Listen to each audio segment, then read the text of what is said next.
उत्तर प्रदेश के आजमगढ़ जिले की एक घटना है जिसमें पुलिस प्रशासन का बहुत ही बुरा रवैया देखा गया है। पुलिस प्रशासन ने एक गरीब परिवार की बात बिल्कुल भी नहीं सुनी। उनके ऊपर हुए अत्याचार को वो लोग बताते रहे, लेकिन पुलिस वाले अपनी ही बात को आगे अड़ाकर बैठे रहे। उन्होंने उस गरीब परिवार की मदद नहीं करी। जब ये बात पूरे मीडिया में फैली तो पूरे देश का पुलिस से विश्वास उठ गया। मानो पुलिस किसी के खिलाफ अगर कोई कार्रवाई करती है तो शायद उसे इंसाफ मिल ही जाता होगा, लेकिन यहाँ पर एक बच्ची के साथ हुए दुष्कर्म के खिलाफ जब परिवार वालों ने पुलिस को बताया तो पुलिस वालों ने उनकी एक भी बात नहीं मानी और अपनी ही बात को आगे अड़ा कर रखा। कहते हैं कि जब एक बंदा गलती करता है तो शायद पूरे ही प्रशासन पर उंगलियां उठती हैं। ऐसा ही यहाँ पर हुआ है। उत्तर प्रदेश के आजमगढ़ जिले की जो पुलिस है उसने उस परिवार की एक नहीं सुनी, जिसके कारण पूरी पुलिस फोर्स से जनता का विश्वास उठ गया है। जब आप लोग इस घटना को सुनेंगे तो शायद आप लोग भी सहम जाएंगे, आप लोगों की भी रूह कांप उठेगी। आदाब, नमस्कार, सत श्री अकाल। आज की जो सच्ची घटना मैं आप लोगों को सुनाने जा रही हूँ, ये सच्ची घटना है उत्तर प्रदेश के जिला आजमगढ़ के हरैया प्रखंड के ग्राम सभा इटोली की। एक पूर्वा है कुरसोली यादव बस्ती, जिसे मुसहरों की बस्ती भी कहा जाता है।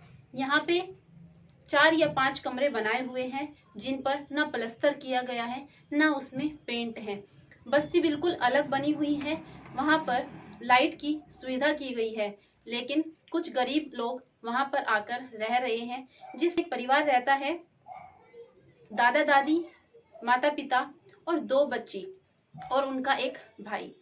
ये परिवार काफी दिनों से वहां पर आके रह रहा है, लेकिन भूख प्यास के कारण काफी ज्यादा परेशान रहता है। 8 तारीख की सुबह की बात है कि जब सुबह महिलाएं शौच के लिए निकलती हैं तो कुछ ही दूरी पर पहुंचती हैं अपनी बस्ती से। वहां पर गन्ने के खेत और धान के खेत हैं। एक बच्ची पर उनकी निगाह पड़ती है। जब वो उसे देखते हैं तो पास जाकर देखने पर पता चलता है कि वो बच्ची गांव की ही है, उस बस्ती की है। उनमें से कुछ महिलाएं दौड़कर बस्ती की तरफ जाती हैं और उस बच्ची के माता पिता को उसकी सूचना देती है। जब माता पिता को पता चलता है बच्ची के साथ क्या हुआ है तो वो दौड़कर बच्ची के पास पहुंचते हैं। हड़कंप मचता है तो पूरा बस्ती, पूरा गाँव वहां पर इकट्ठा हो जाता है। बच्ची की हालत देखकर पता चलता है कि बच्ची के साथ दुष्कर्म जैसा काम किया गया है। बच्ची अर्धनग्न व्यवस्था में थी, उसके पूरे शरीर पर खरोंचें आई हुई थी। बच्ची के होठ नीले पड़ चुके थे, प्राइवेट पार्ट से खून निकल रहा था। बच्ची के सारे कपड़े गीले थे और उसकी गर्दन और उसकी कमर तोड़ रखी थी।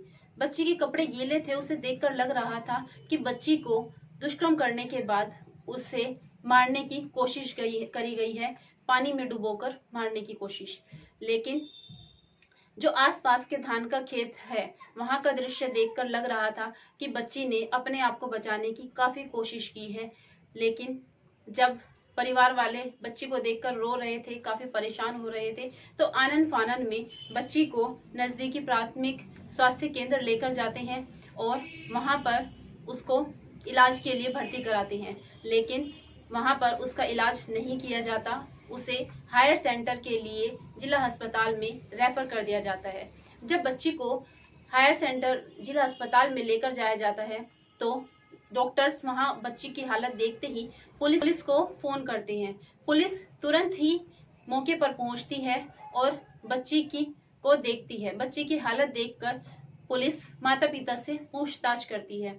माता पिता बताते हैं कि साहब, हम मुसहरों की बस्ती में रहते हैं और मेरी बड़ी बेटी 7 तारीख को पास में ही परचून की दुकान पर गई थी और वहां पर रहने वाला पास का एक लड़का जो दुकान पर बैठकर दारू पीता है, दीपक पासवान, उसने मेरी बच्ची का रास्ता रोका और उसे परेशान किया, उसे छेड़छाड़ करने लगा। लेकिन मेरी बच्ची ने बताया कि साहब, वो कई दिन से उसके साथ वही हरकत कर रहा था। बच्ची रोती हुई माँ के पास पहुंची और बच्ची ने अपनी माँ को बताया। तब बच्ची की माँ ने दीपक पासवान के घर पहुंचकर दीपक की माँ गीता से बात करी, उसे उसके बेटे के बारे में बताया। लेकिन जब दीपक की माँ ने ये बातें सुनी तो उसने साफ इनकार कर दिया। उसने अपने बेटे को सीधा साधा बताते हुए उस महिला को अपने घर से बाहर निकाल दिया। महिला गरीब थी, चुपचाप अपने घर पर आ जाती है और घर आने के बाद आराम से बैठ जाती है।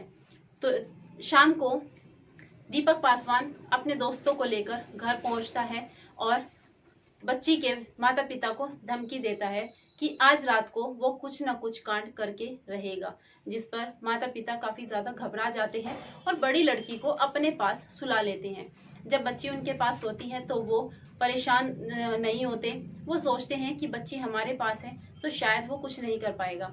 लेकिन दीपक पासवान देर रात तक बस्ती के बाहर ही अपने दोस्तों के साथ बैठकर दारू पीता है और जब बस्ती के सभी लोग सो जाते हैं तो बस्ती तक आने वाली बिजली के सभी तारों को काट दिया जाता है, जिससे कि वहां पर अंधेरा हो जाता है। अंधेरे में दीपक पासवान बड़ी लड़की को नहीं उठा पाता, क्योंकि बड़ी लड़की अपने माता पिता के पास सोई हुई थी। वो बाहर बरामदे में सोई हुई छोटी बेटी को ही उठाकर ले जाता है और वहां महिला बताती है कि साहब, मेरी बच्ची के साथ में बलात्कार किया गया है। मेरी बच्ची को हमने जिस अवस्था में देखा उसके पूरे शरीर पर खरोंचे थी, उसके साथ में पता चल रहा था कि उसके साथ दुष्कर्म किया गया है। जब महिला अब रो रो कर आगे कुछ नहीं बता पाती, तब जब गांव की एक महिला पुलिस को बताती है कि साहब, दीपक पासवान बार बार किसी न किसी लड़की के साथ में छेड़खानी करता है। 8 तारीख को सुबह हम सोच के लिए निकले थे। जब हमने बच्ची को देखा तो हमने तुरंत ही परिवार वालों को सूचना दी और सभी यहाँ आ गए। सर, उसे देख के लग रहा था कि बच्ची के साथ में दुष्कर्म हुआ है, लेकिन पुलिस ने हर किसी की बात सुनी और उस खून से सने कपड़े को भी अपने पास रख लिया जो बच्ची की माँ ने दिया था।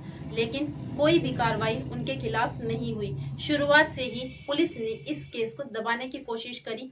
पुलिस वालों ने बच्ची के माता पिता को ये कहा कि तुम्हें पैसे दे दिए जाएंगे, तुम्हारी ग्राम प्रधान से मदद करवा दी जाएगी, तुम अपना मुंह बंद रखो। लेकिन बच्ची के माता पिता बार बार यही कहते रहे कि हमारी बच्ची के साथ में जो कुछ हुआ है उसके खिलाफ आवाज उठाई जाए, दीपक पासवान को गिरफ्तार किया जाए। लेकिन पुलिस वालों ने एक नहीं सुनी। जिला अस्पताल में जब भर्ती कराया गया था, उसके बाद उसे दूसरे हॉस्पिटल में आजमगढ़ सदर अस्पताल में भी भर्ती कराया गया। वहां भी उसका इलाज ढंग से नहीं हुआ। फिर किसी और हॉस्पिटल में लेके जाया गया। फिर वहां से भी उसे जीएनपुर स्थित प्राइवेट नर्सिंग होम, जो लाइफ लाइन अस्पताल के नाम से जाना जाता है, पुलिस वालों ने उस बच्ची को वहां पर एडमिट कराया। लेकिन जब मीडिया वाले वहां पहुंचे तो माता पिता की एक पुलिस के द्वारा क्लिप बनवाई गई, जिसमें कहा गया कि बच्ची को मिर्गी के दौरे पड़ते हैं। ये बात पुलिस दबाव बना के परिवार वालों से कहलवा रही थी। बच्ची के माता पिता रो रो कर बुरे हाल में हुए जा रहे थे, लेकिन पुलिस उन पर जरा सा भी तरस नहीं खा रही थी। जब बच्ची की हालत वहां पर बिगड़नी शुरू होती है और मेडिकल नहीं कराया जाता, तब पुलिस वाले 8 अक्टूबर की रात को ही 1:30 बजे दोबारा से जिला अस्पताल में बच्ची को लेकर आते हैं। लेकिन वहां पर भी दोबारा से मेडिकल नहीं कराया गया, जिसका कोई सबूत ही नहीं था कि उसके साथ क्या हुआ है। फिर 9 तारीख की रात को पुलिस चक्रपानपुर स्थित मेडिकल कॉलेज में बच्ची को लेकर जाती है, जहां बच्ची दम तोड़ देती है। जब माता पिता को ये बात पता चलती है कि उनकी बच्ची अब इस दुनिया में नहीं रही, तब वो बेहोश हो जाते हैं, वो बेसुध हो जाते हैं और जब तक माता पिता को होश आता है तब तक पुलिस बच्ची की लाश को पोस्टमार्टम के लिए भेज देते हैं। और जब माता पिता को होश आता है तब तक बच्ची का पोस्टमार्टम हो चुका था।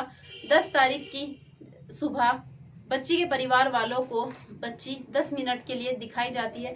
पूरी पुलिस फोर्स गांव में आती है और किसी को भी बच्ची को देखने की इजाजत नहीं दी जाती है। कुछ पुलिस फोर्स गांव के बाहर एकत्रित हो जाती है।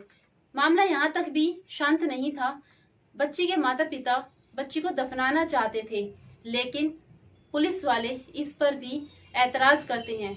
माता पिता ने कुल्हाड़ी का इंतजाम किया ताकि वो मिट्टी खोद सके, लेकिन पुलिस वालों ने उनकी एक भी नहीं सुनी। उन्होंने 10 तारीख की रात को 10:15 बजे बच्ची का अंतिम संस्कार करवा दिया। लकड़ी, कफन और बाकी जितनी भी चीजें थी उनके पैसे पुलिस वालों ने ही परिवार वालों को दिए और बच्ची के बड़े भाई से उसका आत्मदाह करवा दिया गया। यहाँ पर भी पुलिस शांत नहीं थी। जब पिता की गुहार कोई सुन ही नहीं रहा था तो वो 13 अक्टूबर को एसपी सुधीर कुमार के यहाँ पहुंचे और उनसे अपनी बच्ची के साथ हुए जुर्म के खिलाफ रिपोर्ट दर्ज कराने, लेकिन वहां पर सुधीर कुमार ने उनकी एक भी नहीं सुनी। उन्होंने गांव के ही एक आदमी रमेश वनवासी के साथ मारपीट शुरू कर दी, जिसका क्लिप सोशल मीडिया पर बहुत ही जल्दी वायरल हुआ और उनके खिलाफ रिपोर्ट दर्ज करने तक की नौबत आई, जिस पर सुधीर कुमार ने बच्ची के खिलाफ हुए जुर्म को कबूल किया और उसमें रिपोर्ट दर्ज करी। पुलिस ने जो रिपोर्ट दर्ज करी है उसमें अपहरण, रेप और हत्या का मुकदमा दर्ज किया गया है। दोस्तों, इस पूरे घटनाक्रम को सुनाने का उद्देश्य आपको परेशान करना नहीं था, आपको दुखी करना नहीं था, बल्कि आपको जागरूक करना था, आपको सचेत करना था। आप जहां भी रहे खुश रहे। जय हिंद, जय भारत।